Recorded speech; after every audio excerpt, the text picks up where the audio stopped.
Bab 1451. Di sini, inilah lokasi pasti pos komando. Nicole menunjukkannya kepada Cal. Jadi, daerahnya terpencil. Itulah sebabnya semua orang yang saya tugaskan tidak dapat menemukan apapun. Kelompok ini benar-benar licik. Cal melihat peta dan mendesah. Tidak bermaksud licik. Mereka akan tamat begitu mereka dipaksa menghadap langsung dengan kita, kata Nicole dengan percaya diri. Nicole, bagaimana kita bisa menghancurkan pos komando mereka hanya dengan melihatnya? Cal menyindir, sudah tidak sabar untuk segera menuju ke sana dan menghabisi mereka. Biar aku pikir, Nicole mengusap dagunya saat otaknya mulai bekerja dengan cepat. Saat ini, pasukan Raven telah mengepung semua pintu masuk dan keluar kita. Oleh karena itu, mustahil bagi kita untuk mengerahkan seluruh pasukan keluar dari gerbang untuk menyerang pos komando. Kita hanya bisa mengirimkan pasukan kecil yang terdiri dari orang-orang terbaik kita ke sana. Setelah itu, kita akan menuju melewati musuh dan melancarkan serangan ke pos komando, kata Nicole, menganalisis situasi sesuai dengan keadaan mereka saat ini. Dia merasa akan lebih mudah bagi mereka untuk berhasil dengan serangan diam-diam. Saya setuju dengan Anda, tapi bisakah kami menambahkan 2 Braves ke dalam barisan kami? Dengan adanya mereka, itu bisa meningkatkan peluang kami untuk menang, tanya Cal, setelah mengetahui betapa mematikannya Braves. Bahkan dia berharap bahwa hanya Braves sendiri yang dapat menyapu bersih semua musuh di pos komando tersebut mengingat betapa kuatnya mereka. Brave ukurannya sedikit lebih besar. Kehadiran mereka akan menyulitkan kita untuk meyakinkan masuk, dan akan cepat menarik perhatian lawan. Menurutku, tidak bijaksana untuk melibatkan Brave dalam misi ini. Nicole menjawab, tidak setuju dengan penambahan 2 droid tersebut. Tapi itu akan meningkatkan peluang kita untuk menang. Bayangkan saja, pos komando akan dijaga ketat. Bahkan jika orang-orang kita cukup terampil, kita mungkin tidak dapat menembus pertahanan mereka. Begitu pasukan kita hancur, kita akan mengalami kerugian besar. Namun, dengan kekuatan yang dimiliki Braves, keadaan bisa berubah. Pasukan kita dapat menggunakan Braves sebagai tameng, yang memungkinkan mereka melancarkan serangan ke pos komando secara efektif, kata Cal saat menyampaikan argumennya. Nicole mempertimbangkan argumennya setelah mendengarnya. Apa yang dikatakan Cal benar. Tenaga kerja yang kita miliki di pangkalan cukup terbatas. Jika mereka mengirimkan anggota terbaik mereka untuk misi ini, tentu akan luar biasa jika mereka berhasil. Namun, jika mereka gagal, konsekuensinya bagi kita akan sangat mengerikan. Mari kita memikirkan hal ini dengan hati-hati dan membuat rencana terbaik. Sekarang, izinkan saya mengambil gambar peta ini agar saya bisa mempelajarinya nanti. Nicole mengeluarkan ponselnya dan mengambil beberapa gambar. Cal, ingat, kita punya tujuan yang sama. Kemudian, Nicole berbalik dan meninggalkan ruang kendali utama. Begitu sampai di kamarnya, Nicole memproyeksikan gambar yang baru saja diambilnya ke dinding. Kemudian, ia mulai mempelajarinya, tetapi saat ia sedang berkonsentrasi pada rencana, ponselnya berbunyi karena bunyi notifikasi. Ia mengambil ponselnya dan menemukan pesan Zeke di status online. Lucifer, aku sudah kabur ke Lanningbok. Jangan khawatir, aku akan menemukanmu begitu aku bisa sendirian di rumah. Lanningbok, saya juga berada di Lanningbok, tapi akan sedikit merepotkan untuk keluar dan berkeliling. Tolong jaga dirimu baik-baik. Aku akan menemuimu setelah aku selesai di sini. Nicole kemudian dengan cepat memberitahu Zeke tentang perkembangan terakhir yang tidak sempat dia ungkapkan saat Zeke terakhir kali online. Sebelum aku lupa, izinkan aku memberitahu kabar baik. Misi untuk mendapatkan lencana telah selesai. Yang tersisa adalah mengisi namamu. Benarkah, Lucifer, kau adalah ibu periku? Saat kita bertemu, aku akan mengucapkan terima kasih dengan baik. Kau benar-benar telah membantuku. Zeke menjawab, mengungkapkan rasa terima kasihnya.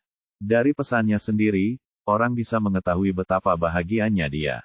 Baiklah, ini adalah kenyataan yang sebenarnya. Karena misi itu, aku harus. Lupakan saja, kau harus berterima kasih padaku dengan baik saat kita bertemu lagi nanti. Nicole memutuskan untuk tidak memberitahu dia bahwa dia sedang dibuntuti. Zeke sudah bersembunyi, jadi sebaiknya dia tidak menambah kekhawatirannya. Lagi pula, dia bersembunyi di pangkalan produksi milik Churley Corporation. Mereka yang mengejarnya tidak akan bisa menyakitinya di sana, semua. Bab 1452. Itu sudah pasti. Kau bisa mulai memikirkan apa yang kau inginkan. Setelah aku selesai di sini, aku akan mencarimu. Baiklah, aku akan beritahu kamu jika aku sudah memikirkan sesuatu. Itu saja untuk hari ini. Saya akan offline sekarang. Begitu Zeke mengirim pesan itu, dia langsung offline. Nicole meletakkan teleponnya dan terus mempelajari rencana serangan diam-diam.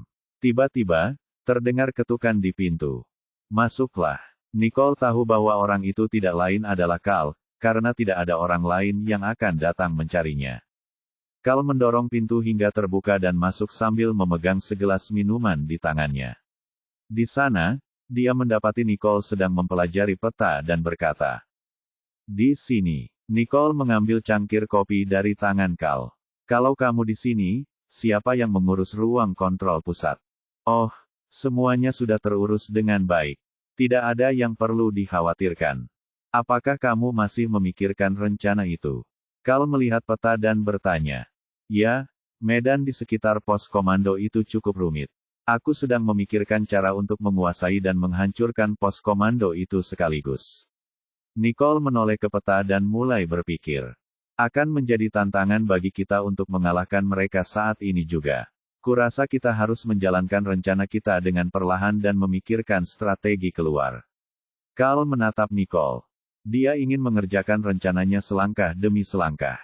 "Lihat ini. Jika kita ingin keluar, kita harus melewati dua pintu keluar ini. Namun, kedua tempat ini dijaga ketat oleh Raven. Jadi, kita harus memikirkan bagaimana kita bisa membuat salib tanpa membuat mereka khawatir," katanya.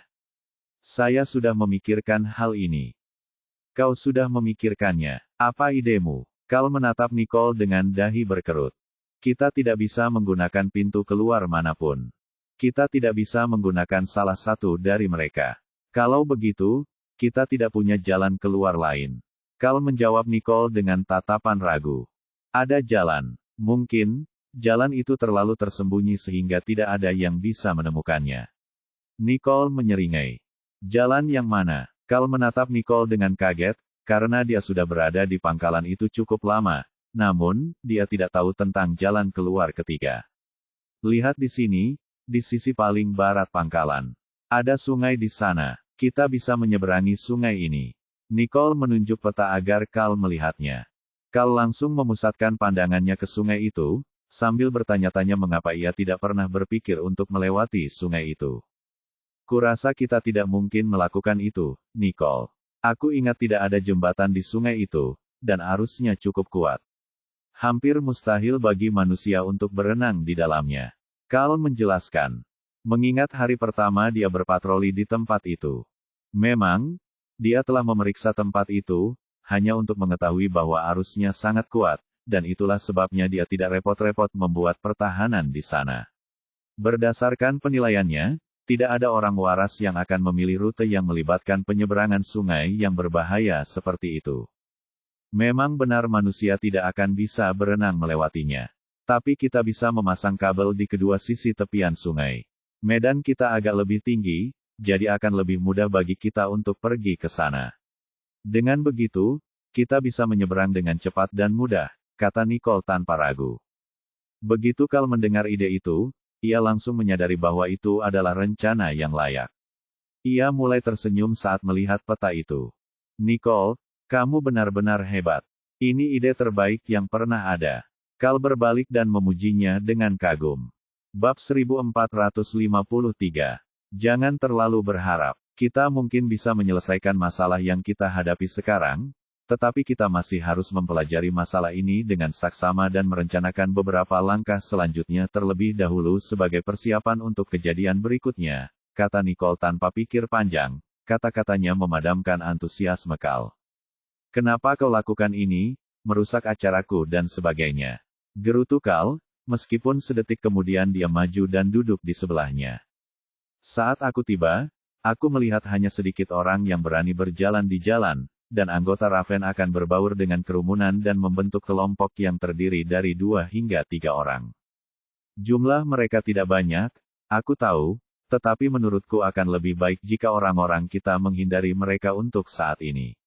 Meskipun sulit bagi kita harus menyelesaikan masalah ini sebisa mungkin dengan diam-diam tanpa melakukan sesuatu yang tiba-tiba atau mencurigakan, agar tidak menarik perhatian Raven, lanjut Nicole, menyimpulkan hal-hal yang telah ditemuinya di kota sebelum ini, dan memberi tahu Cal tentang bahayanya. Jadi maksudmu kau menemui semua ini saat kau datang? Tanya Cal, setelah dengan cermat menangkap semua detail melalui kata-kata Nicole.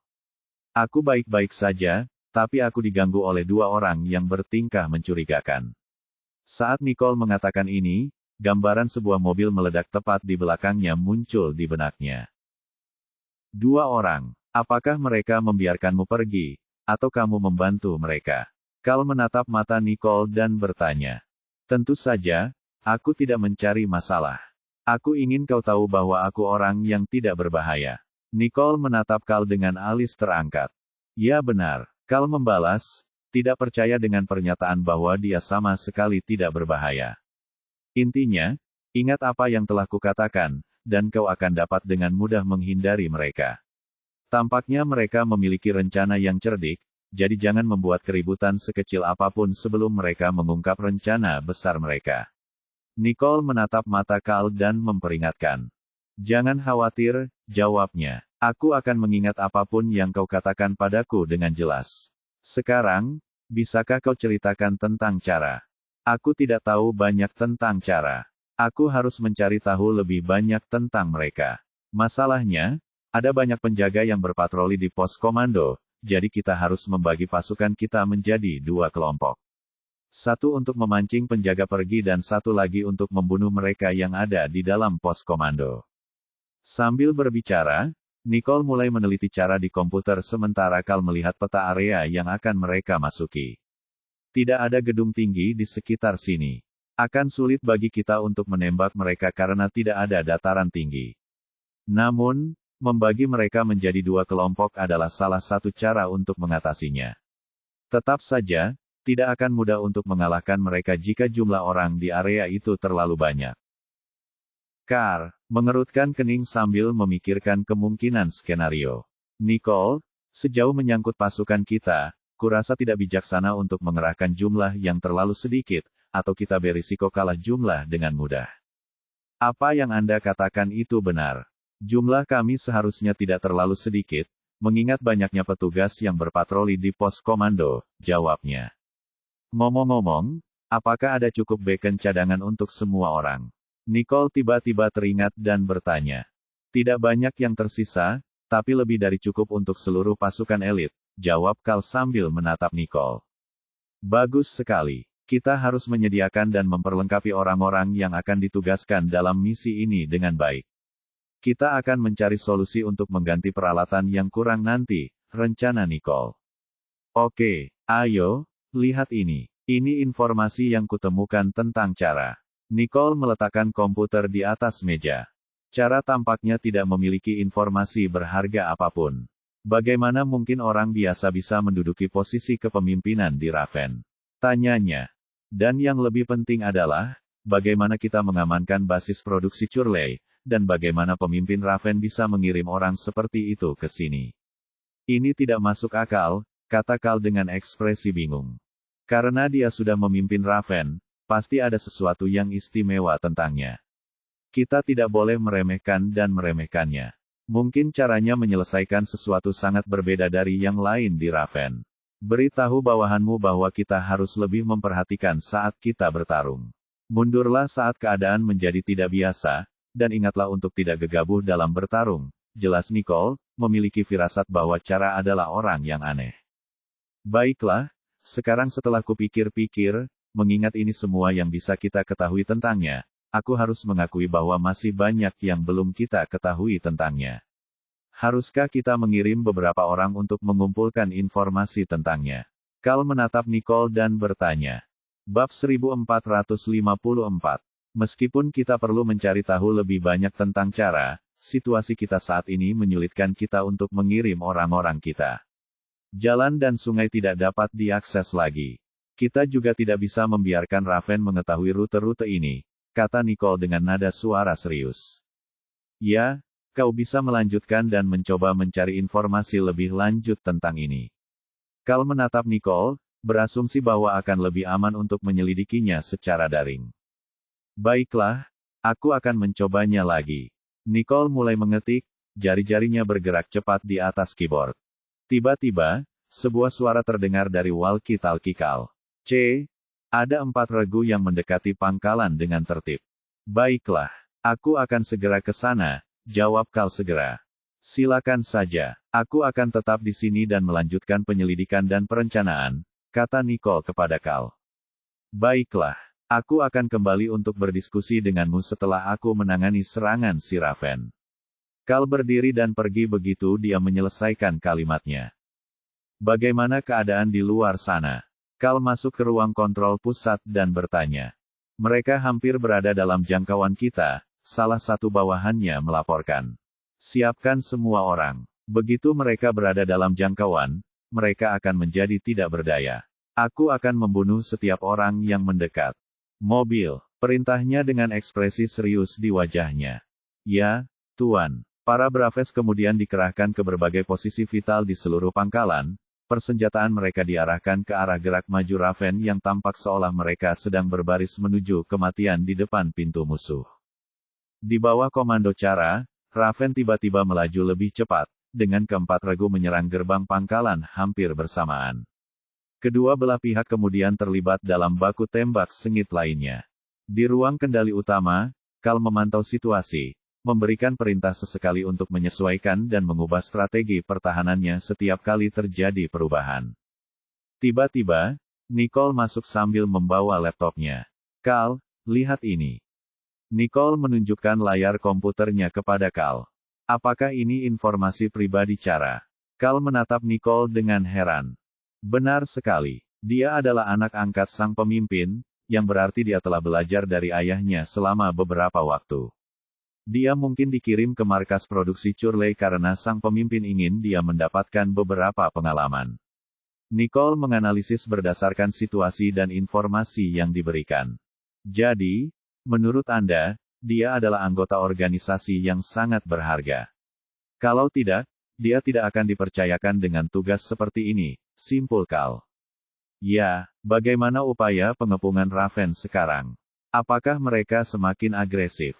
Tanya Nicole sambil menatap monitor pengawas besar di hadapannya. Konten ini dimiliki oleh novel.ram.org. Dibandingkan dengan serangan mereka sebelumnya, serangannya tidak seagresif sebelumnya, jawab Cal. Mereka mungkin gagal dalam upaya sebelumnya, tetapi saya pikir mereka mungkin mencoba keberuntungan kali ini, Nicole menilai. Cal, kurasa sekarang adalah waktu terbaik untuk melancarkan serangan diam-diam ke pos komando, karena mereka masih sibuk mencoba masuk ke pangkalan. Barisan di dalam pos komando pasti sudah menipis, jadi serangan diam-diam mungkin memberi kita hasil 2 kali lipat dengan setengah usaha. Mata Nicole berbinar saat dia menatap Cal. Kau benar, aku akan pergi dan mengumpulkan pasukan elit kita sekarang. Cal berbalik dan pergi begitu dia selesai berbicara. Tolong awasi ruang kontrol, Nicole. Cal berbalik untuk melihat Nicole sebelum meminta bantuannya. Tentu, pergilah, dan ingat semua yang sudah kukatakan padamu. Nicole mengingatkan sambil membalas tatapannya. Baiklah, katanya. Bab 1455. Di lobi, Cal telah mengumpulkan tim elit yang terdiri dari tentara bayaran berpengalaman dan cakap yang dipilih dari jajarannya. Saat berdiri di hadapan mereka, dia berkata, tugas ini akan sangat sulit. Misi kita adalah menangkap dan menghancurkan pos komando Raven. Konten ini dimiliki oleh novel.ram.org. Pemimpin mereka bernama Cara. Dia adalah orang yang tidak memiliki banyak pengalaman bertempur di medan perang, tetapi dia telah berada di bawah asuhan orang yang memimpin Raven untuk waktu yang lama, jadi kemampuannya tidak bisa diremehkan. Operasi ini harus dilakukan dengan sangat hati-hati. Mundurlah setiap kali kalian merasa tidak ada tekad untuk menghadapi situasi ini. Setiap orang dari kalian sama pentingnya, jadi jangan berkeliaran sendirian sebagai seorang penjaga hutan, apapun yang terjadi. Apakah kalian mengerti? Kal melirik semua orang dengan ekspresi serius. Tuan? Ya, Tuan. Bagus. Jadi ini rencana tindakannya, dia memulai lagi. Jason dan Yoli, kalian berdua akan bertanggung jawab atas operasi ini sebagai pemimpin regu. Dari pangkalan, gunakan jalur zipline dan pergilah ke sisi barat pangkalan. Setelah mencapai pangkalan musuh, bagi diri kalian menjadi dua kelompok. Jason, kalian bertugas mengalihkan perhatian musuh dan mengarahkan tembakan menjauh. Yoli, kalian bertugas menghadapi musuh di pos komando. Segera kembali setelah misi selesai. Jika penyusupan berhasil, bawa kembali semua informasi yang berguna kepada kami, dan juga beberapa barang milik Cara. Gunakan rute asli untuk kembali, dan pastikan tidak ada orang luar yang bisa melihatnya. Kamu, kata Kal, menyampaikan kata-kata Nicole kepada kelompok elit.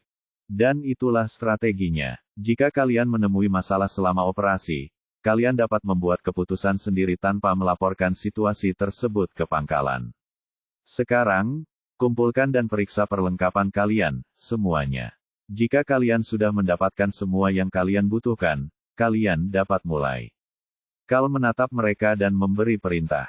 Ya, Tuan. Tim elit itu mulai mengumpulkan peralatan mereka dengan rapi sebelum menuju ke pintu kecil yang mengarah keluar dari lokasi.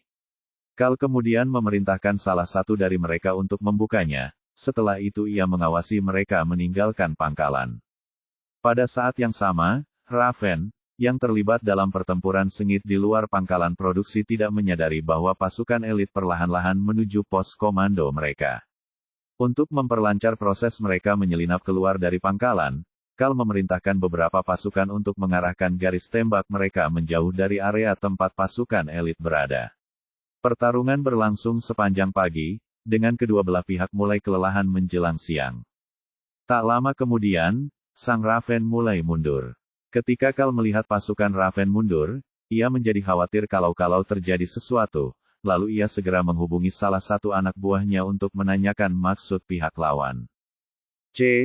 Raven tampaknya sedang menyesuaikan diri. Beberapa sedang beristirahat dan mempersiapkan diri, pria itu melaporkan kembali.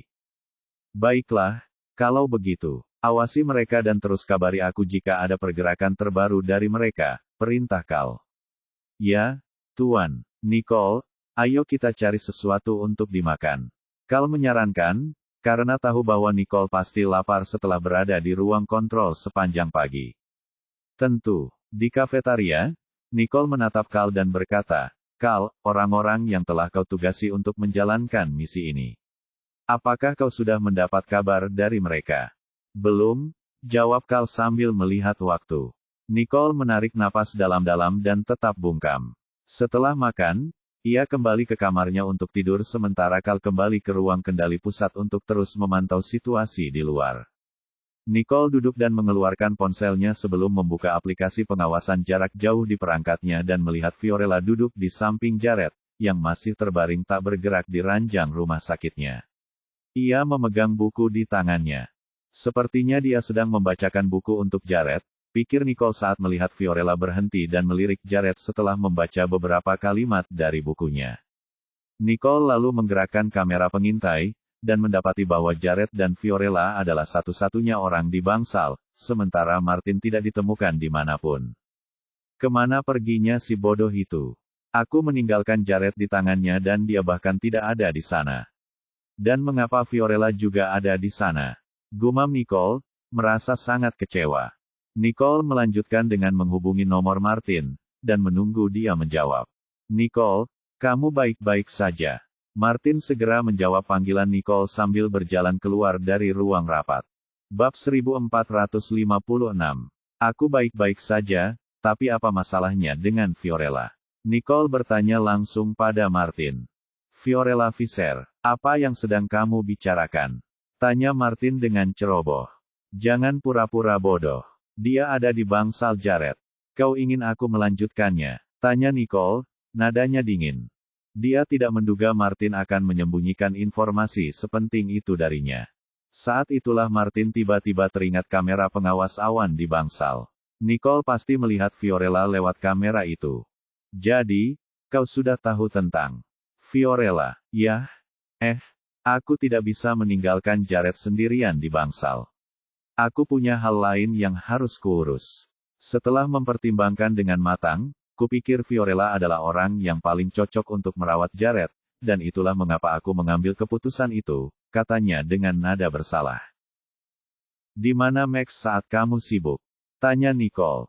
Max juga punya urusan perusahaan yang harus diselesaikan, dan dengan Jared yang terkurung dalam kondisinya saat ini, tidak ada seorang pun di perusahaan yang tahu apa yang harus dilakukan. Max dan Klaus sibuk dengan urusan perusahaan. Mereka kadang-kadang datang untuk mengunjungi Jared, tetapi mereka akan pergi setiap kali menerima panggilan telepon, jawab Martin, menjelaskan kesulitan yang dialami Max dan Klaus saat bersama Nicole. Mendengar perkataan Martin, kemarahan Nicole mulai mereda. Memang, Max dan Klaus telah bekerja keras sejak Jared mengalami koma. Martin, aku tahu kau khawatir tentang ini, tapi membiarkan Fiorella mengurus Jared. Apa kau tidak tahu bagaimana perasaan Fiorella terhadapnya? Kata Nicole terus terang. Saya tahu persis bagaimana perasaan Fiorella terhadap Jared, dan itulah sebabnya saya mempercayakan tugas mengurus Jared kepadanya. Kalau tidak, saya tidak akan mampu mengurusi urusan saya sendiri. Tidak ada orang lain yang lebih cocok untuk mengurusnya saat ini, katanya. Itulah sebabnya aku tidak meminta pendapatmu. Pertama, kamu tidak bisa kujangkau, dan kedua, aku takut kamu tidak setuju jika mengetahuinya, lanjut Martin, mengungkapkan kekhawatirannya dengan bebas. Martin, apakah aku orang yang tidak masuk akal bagimu? Tanyanya. Tentu saja tidak, hanya saja aku tidak mengatur semuanya dengan baik, jawab Martin, tahu bahwa Nicole tidak marah lagi setelah mendengar apa yang dikatakannya. Ngomong-ngomong, kapan kamu kembali? Tanya Martin. Aku masih punya beberapa hal sulit yang harus kuhadapi di sini. Aku tidak bisa kembali untuk sementara waktu. Mengenai Jared, aku akan menyerahkannya padamu dan Fiorella untuk saat ini, jawabnya setelah ragu-ragu. Jangan khawatir tentang Jared. Kamu harus menjaga dirimu sendiri di sana, Martin mengingatkan dengan khawatir. Jangan khawatirkan aku, Martin. Ada satu hal lagi yang perlu kau rahasiakan untukku, pintanya. Apa itu? Tanyanya. Jika Jared bangun, jangan beritahu dia bahwa aku sekarang ada di luar negeri. Jangan biarkan dia datang dan mencariku, kata Nicole dengan nada tegas. Itu akan sulit. Maksudku, jika semuanya bisa diselesaikan sebelum dia bangun dan bertanya tentangmu, aku akan. Ngomong-ngomong, tidak akan butuh waktu lama bagimu untuk kembali, kan? Martin ragu-ragu dengan sedikit rasa malu. Saya tidak yakin berapa lama waktu yang saya butuhkan, katanya dengan cepat. Intinya, kalau Jared bangun dan aku belum kembali saat itu, jangan pernah biarkan dia tahu kalau aku tidak ada di negara ini. Kamu harus merahasiakannya darinya, desak Nicole. Baiklah, aku akan berusaha sebisa mungkin merahasiakannya, tetapi suatu hari nanti dia akan mengetahui kebenarannya, dan aku tidak akan disalahkan jika dia mengetahuinya, kata Martin, tidak ingin membohongi Jared lagi. Saya harap kamu bisa segera kembali sehingga saya tidak perlu berbohong kepadanya lagi, katanya. Tuan Wians, semua orang punya beberapa pertanyaan yang ingin mereka tanyakan kepada Anda, kata Charles setelah keluar dari ruang konferensi dan berjalan mendekati Martin. Baiklah, aku akan segera kembali. Silakan urus urusanmu dulu. Sampai jumpa, kata Nicole setelah mendengar semua yang terjadi di pihak Martin. Bab 1457. Baiklah, aku akan meneleponmu kalau ada waktu. Martin menutup telepon. Di dalam kamar, Nicole memandangi deretan pintu, tiba-tiba berharap agar Jared segera sadar kembali, sehingga dia punya lebih banyak waktu. Di luar, para Braves dan pasukannya masih berusaha sekuat tenaga untuk menangkis serangan yang dilancarkan oleh Raven. Nicole tidak ingin berlama-lama di dalam kamar, jadi dia bangkit dan berjalan keluar kamar, sebelum menuju ruang kendali pusat. Kenapa ada sekelompok orang yang menyerang orang-orang di sekitar mereka? Bagaimana situasinya? Gumam Cal dengan bingung sambil melihat ke monitor. Ada apa? Nicole menghampiri dan bertanya. Coba lihat keluar, kata Carl sambil memohon Nicole untuk melihat monitor. Nicole terus menatap monitor, yang kemudian menunjukkan kepadanya pemandangan yang sama seperti yang disaksikan Carl sebelumnya. Nicole segera mengenali mereka yang tengah bertempur dengan Raven. Aku tidak menyangka mereka akan datang ke sini, bisik Nicole. Nicole, siapa orang-orang yang sedang kamu bicarakan? Tanya Carl setelah mendengar apa yang dikatakannya. Oh, tidak apa-apa. Aku sedang membicarakan orang-orang dari Raven. Apakah kau pernah bertemu mereka di luar sebelumnya? Tanya Nicole, menyembunyikan kebenaran darinya. Carl menatap Nicole dengan tidak percaya, setelah itu dia terus memperhatikan pertempuran di luar. Jelas bahwa situasi di luar sudah kacau. Orang-orang yang bukan bagian dari Raven telah. Secara bertahap mereka akan terperangkap dalam pengepungan yang dilakukan oleh Raven, dan di tengah pertempuran, mereka terperangkap dalam baku tembak. Senyum jahat tersungging di bibir Nicole saat ia melihat mereka dibunuh satu persatu. Orang-orang yang mengikutiku sebelumnya seharusnya sudah pergi sekarang. Astaga, aku tidak menyangka si Gagak akan memberiku bantuan sebesar itu. Memang, Raven telah menganggap kelompok di luar sana sebagai anggota pangkalan, mengira mereka sebagai tim pengintai pangkalan, dan dengan demikian segera mengepung dan menyerang mereka. Pada saat itulah terdengar suara dari walkie-talkie Carl. Kita sudah sampai di seberang sungai. Kita butuh seseorang untuk menolong kita. Baiklah, aku akan segera mengirim seseorang untuk menemuimu di seberang sungai, perintah Carl. Nicole, karena kamu sudah di sini, aku akan keluar untuk menemui mereka, kata Carl sambil menatapnya, lalu berbalik dan pergi. Sekitar setengah jam kemudian, Carl kembali ke markas bersama anggota tim elit. Nicole keluar untuk menyambut mereka, dengan asumsi bahwa mereka telah berhasil menyelesaikan tugas. Dia memperhatikan mereka, dan saat itulah matanya terbelalak karena terkejut. Mengapa kalian semua terluka? Dia menghampiri dan bertanya. Awalnya, kami memancing para penjaga keluar dari pos komando. Yoli kemudian masuk untuk menghadapi orang-orang di dalam. Sekelompok orang tiba-tiba muncul entah dari mana dan menyerang saya.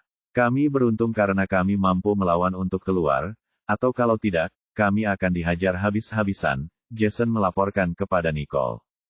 Nicole menatap Carl sembari mendengarkan perkataan Jason, lalu ia memerintahkan, bahwa mereka masuk dan obati luka mereka terlebih dahulu. Setelah mereka pergi, Nicole melanjutkan, sepertinya saat aku pergi ke sana untuk mengintai mereka menyadari kehadiranku dan mengambil beberapa tindakan pencegahan. Kali ini kita telah mendapatkan beberapa korban. Jika kita ingin menyingkirkan cara, kita harus berpikir dalam jangka panjang. Nicole dan Carl berbincang sambil berjalan berdampingan. Aku tidak menyangka cara begitu licik. Sepertinya kita telah meremehkannya, kata Carl sambil menyipitkan matanya. Mungkin memang begitu. Aku mulai berpikir bahwa cara adalah sosok yang menarik. Aku harus menemuinya secara langsung saat aku punya kesempatan, kata Nicole dengan suara pelan. Di luar markas, Raven mulai mundur secara bertahap karena mereka telah menerima perintah dari atasan mereka.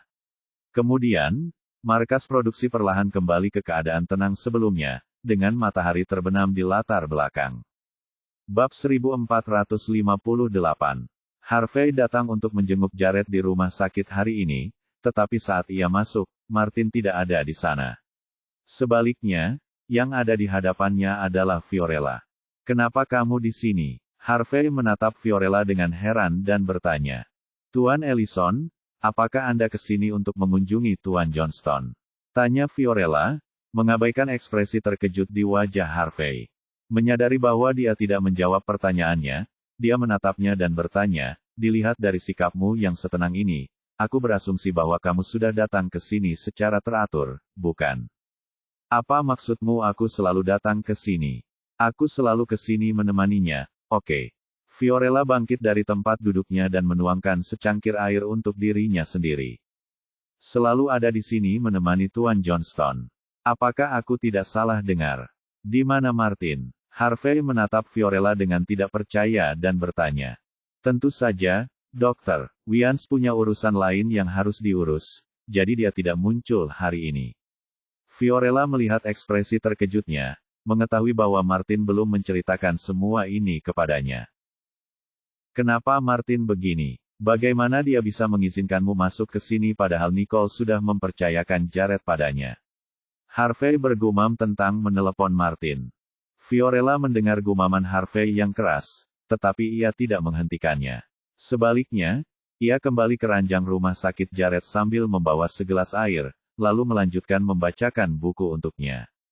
Harvey memandang tindakan Fiorella dengan kaget sebelum menghubungi nomor Martin. Martin, apa yang sedang kamu lakukan? Mengapa Fiorella ada di bangsal Jared? Harvey bertanya kepada Martin dengan suara pelan. Kau pergi mengunjungi Jared. Bagaimana keadaannya? Martin bertanya tentang keadaan Jared, mengabaikan pertanyaan Harvey. Harvey mendesah kekalahan. Dia melirik Fiorella, lalu mendekat ke jendela dan bertanya, Martin, kau dengar apa yang aku tanyakan? Apa yang terjadi dengan Fiorella? Oh, kau sedang membicarakan dia. Aku membawanya ke sini untuk menjaganya. Aku sibuk sekali akhir-akhir ini, jelas Martin. Tapi kau tidak bisa meminta bantuan padanya. Jika Nicole tahu, dia akan mengulitimu hidup-hidup. Harvey tiba-tiba menyadari suaranya agak terlalu keras dan segera mengecilkan volumenya. Jangan khawatir, Nicole tahu itu, jawab Martin dengan tenang. Apa, Nicole tahu? Dan dia setuju? Tanya Harvey heran. Baiklah, Nicole lebih bisa menerima ini daripada kamu, ejek Martin. Jika tidak ada yang lain, aku harus menutup telepon. Aku masih punya banyak hal yang harus kulakukan di sini. Baiklah, aku akan bicara lagi nanti. Harvey berkata dan menutup telepon, mengingat situasi yang ada. Fiorella melirik Harvey sekilas sebelum melanjutkan membaca.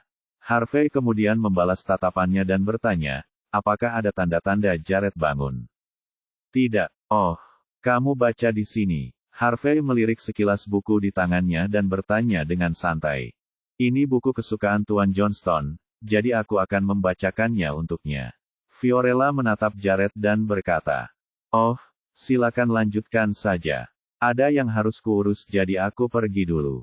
Harvey berpamitan pada Fiorella dan meninggalkan bangsal. Kemudian Harvey menatap pengawal yang berdiri di dekat pintu dan bertanya, sudah berapa lama Fiorella menjaga Jared di sini? Sudah beberapa hari, jawab pengawal itu. Harvey mengangguk pelan, melirik bangsal itu sekali lagi, lalu pergi. Bab 1459. Di dalam mobil, Harvey menelepon Nicole. Ia tidak dapat menghubunginya selama beberapa hari terakhir, tetapi ia sangat senang karena panggilannya tersambung hari ini. Ia sangat gembira saat menunggu Nicole menjawab. Hei, kenapa kau meneleponku? Suara Nicole berteriak. Apa kabar, Nicole? Sudah lama tak berjumpa, dan aku senang akhirnya bisa menghubungimu hari ini. Harvey berkata, gembira mendengar suara Nicole. Aku baik-baik saja, jadi kamu tidak perlu khawatir tentangku, jawabnya. Nicole, aku baru saja meninggalkan rumah sakit. Apa kau tahu sesuatu tentang Jared akhir-akhir ini? Harvey bertanya dengan hati-hati. Kau pergi menemuinya. Bagaimana keadaannya? Nicole segera bertanya kepada Harvey setelah mendengar nama Jared diucapkan, karena ia mengira Jared sudah menunjukkan tanda-tanda sadar. Tenang saja, dia baik-baik saja. Tapi, ada tamu tak diundang di bangsalnya, kata Harvey, ingin menceritakannya kepada Nicole secara bertahap. Tamu tak diundang. Siapa dia? Tanya Nicole sambil bertanya-tanya. Apakah ada yang masuk ke sana untuk mencarinya? Jangan marah jika aku memberitahumu. Mereka tidak melakukan apapun, kata Harvey setelah memikirkannya dengan keras. Katakan saja siapa yang ada di sana. Teriaknya. Saya melihat Fiorella. Dia ada di bangsalnya. Harvey menjawab, setelah memberanikan diri untuk memberi tahu Nicole. Siapa lagi yang ada di sana? Tanya Nicole. Tidak seorang pun. Tapi, apakah kamu tidak terkejut bahwa Fiorella ada di sana? Ini bukan yang Harvey harapkan karena dia mengira Nicole akan terkejut mengetahui Fiorella ada di sana. Tidak bisakah kau tidak berputar-putar saja lain kali? Tegur Nicole, karena ia mengira orang-orang yang mengejarnya telah masuk untuk mencari Jared. Saya sudah tahu dia menjaga Jared, jadi Anda tidak perlu bersikap seolah itu masalah besar, ungkapnya. Kau tahu tentang ini? Mata Harvey membelalak kaget. Ya, Martin sudah menjelaskannya kepadaku, katanya. Bagaimana dengan Jared? Fiorella tidak melakukan sesuatu yang melewati batas, kan? Bohong jika Nicole mengatakan tidak khawatir. Nicole juga tahu semua yang telah dilakukan Fiorella kepada Jared, itulah sebabnya dia sedikit cemas.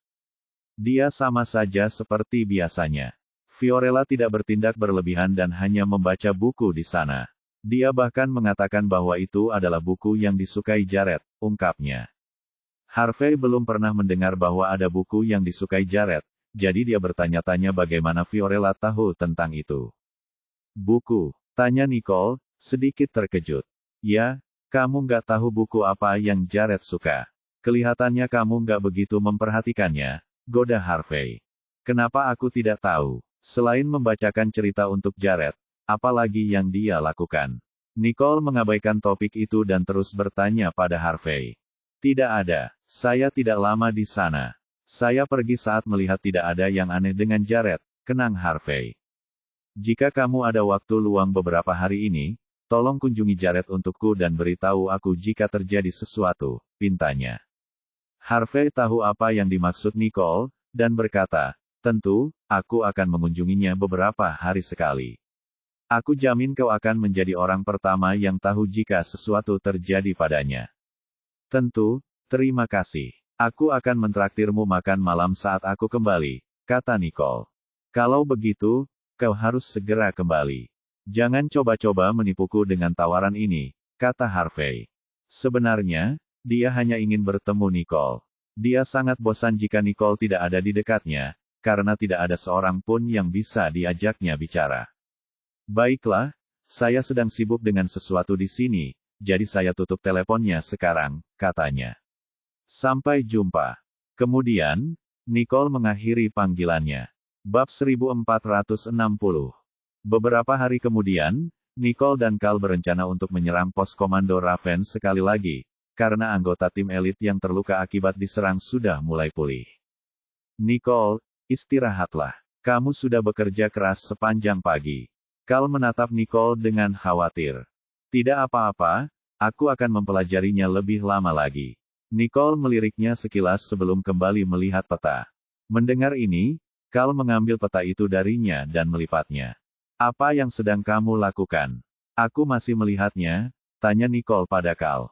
Beristirahatlah sejenak dan pergilah keluar bersamaku sebentar, kata Cal dengan ekspresi serius di wajahnya. Kita mau kemana? Tanya Nicole sambil mengerutkan kening. Kau akan tahu sebentar lagi. Ayo pergi. Cal berdiri dan menatap Nicole, memberi isyarat agar Nicole mengikutinya. Karena Cal telah menyimpan peta itu, Nicole hanya bisa mengikutinya keluar. Keduanya kemudian berjalan keluar dari ruang rapat, dan Car membawa Nicole ke ruang tunggu. Nicole melihat ruang tunggu itu saat dia masuk dan bertanya, mengapa kamu membawaku ke sini? Apakah kamu tahu bahwa waktu kita sangat berharga? Dia hendak berbalik dan pergi ketika Cal mencengkeram pergelangan tangannya. Beristirahat tidak akan membuang-buang waktu. Kamu sudah berusaha keras sepanjang waktu, jadi bisa dipastikan pikiranmu sedang kacau saat ini. Silakan duduk. Aku akan membuatkan secangkir kopi untukmu. Sudah lama sejak terakhir kali kau mencobanya, ya. Cal membujuk Nicole, mendorongnya untuk akhirnya duduk. Setelah beberapa saat, Cal datang sambil membawa 2 cangkir kopi. Ini, coba lihat apakah kopiku sudah tidak enak lagi. Nicole melihat kopi itu dan mendapati Cal bahkan telah menghiasinya dengan seni latte. Melihat itu, dia tersenyum dan menyeruput kopi itu. Sementara itu, Cal memperhatikan ekspresinya dengan saksama sebelum bertanya, bagaimana? Tiba-tiba, Nicole berpura-pura seolah baru saja mencicipi sesuatu yang tidak enak. Mengapa ini begitu buruk? Kemampuanmu sudah menurun, Cal. Hah, seburuk itukah? Biar aku coba. Cal meraih kopi Nicole, mencoba mencicipinya sendiri. Nicole segera menghentikannya, meskipun ia harus menyentuh tangannya. Aku hanya mempermainkanmu. Sebagai tanggapan, Cal memutar matanya. Aku bersikap baik padamu, tapi, disinilah kau mempermainkanku. Jujur saja, kemampuanmu menyeduh kopi sebenarnya sudah sedikit meningkat, puji Nicole sambil tersenyum. Ah, itu tidak mungkin. Siapa tahu kau bercanda atau tidak. Katanya, enggan mempercayai bahwa Nicole memujinya. Cek, kamu bahkan gak akan percaya meskipun aku memujimu, jadi lupakan saja. Nicole menghabiskan kopinya. Baiklah, aku percaya padamu. Aku percaya pada apapun yang kau katakan, dan itulah mengapa aku tertipu, katanya dengan nada menyerah. Kau sudah lama di sini, tapi kenapa Jared tidak datang menemuimu? Apa kau menyelinap ke sini? Tanya Carl, saat ia tiba-tiba teringat Jared, yang selama ini ia anggap sebagai seorang pria yang sombong. Ayolah, kenapa aku harus menyelinap? Tanyanya. Dia sangat sibuk dengan pekerjaannya, jadi dia tidak bisa menemaniku kemanapun aku pergi. Lagi pula, aku sudah bilang padanya bahwa aku akan mengunjungimu kali ini, jadi dia tidak khawatir sama sekali. Nicole melanjutkan, berbohong padanya dengan wajah serius.